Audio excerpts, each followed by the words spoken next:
আসসালামু আলাইকুম। যে নামটা ডাকলে বুকটা শান্ত হতো, আজ সেই নামটাই সবচেয়ে বেশি ব্যথা দেয়। বাবা। চারপাশে মানুষ আছে, তবু ভীষণ একা লাগে।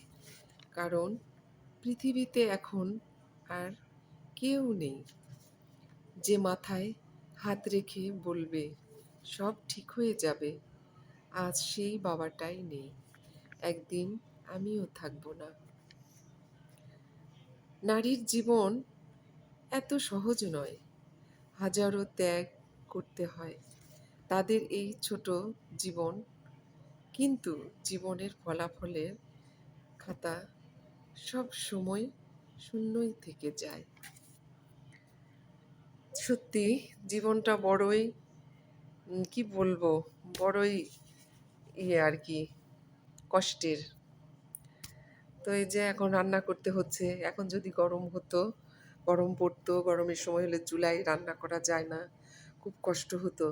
কিন্তু এখন একটু একটু শীত ঠান্ডা আছে, তো শীতে খুব ভালোই লাগে চুলায় রান্না করতে। তো আগুন পোয়ানো হয়, একটু গরম গরমও লাগে, ভালোও লাগে চুলায় রান্না করতে। এই যে বুট হয়ে গেল, এখন পেঁয়াজি ভাজছি কয়েকটা।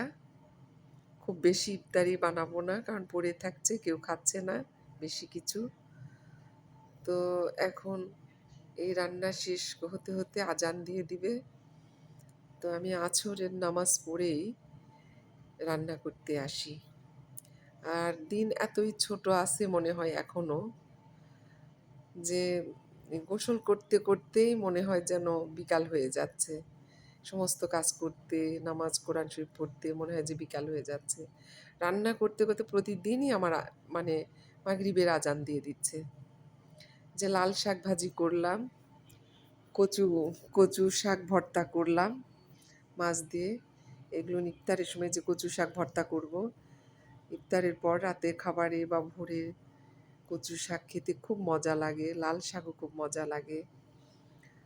তো আজকে এই যে আলু ঘন্ট করলাম, এই তেলাপোয়া মাছ দিয়ে আলু ঘন্ট, কচুটাও ভর্তা করেছি তেলাপোয়া মাছ দিয়ে। খুব সুস্বাদু, মাছটা একটু বড়, তো খুব ভালো, মাছটা স্বাদ আছে। এই জন্য এটা দিয়ে একটু আলু ঘন্ট করলাম অল্প করে, কারণ এই অল্প তরকারি উঠছে না, প্রতিদিন এইটা জমা হয়ে আছে, কতগুলো তরকারি জমা হয়ে আছে, একটু করে খাওয়া হয়। তো বন্ধুরা, এই যে একটু মাঝে মধ্যে দুধ খেতে হয়, এই জন্য দুধ জাল দিলাম, এবার আঁচে রেখে দিব। এই যে চিড়া দিয়ে, দুধ দিয়ে, চিনি দিয়ে খেতে ভীষণ ভালো লাগে, শরীরটা ঠান্ডা থাকে। আপনারাও খাবেন। আল্লাহ হাফিজ।